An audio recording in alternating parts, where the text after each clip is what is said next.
மழை காலத்துல பொதுவாக எல்லாரும் பண்ணக்கூடிய தவறு என்ன?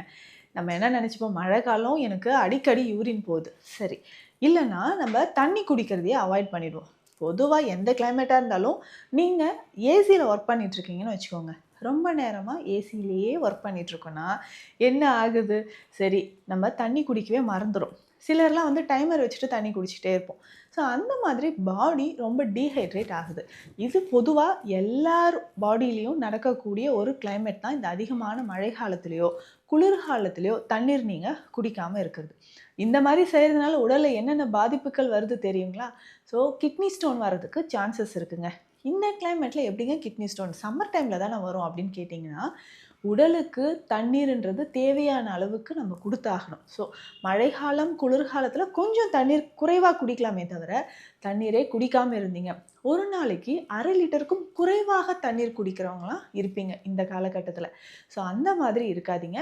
குறைந்தது 2 லிட்டர் தண்ணீராவது ஒவ்வொருத்தரும், ஸோ அடல்ட்ஸ் ஒவ்வொருத்தரும் அத நம்ம குடிச்சிட்டு வரணும்.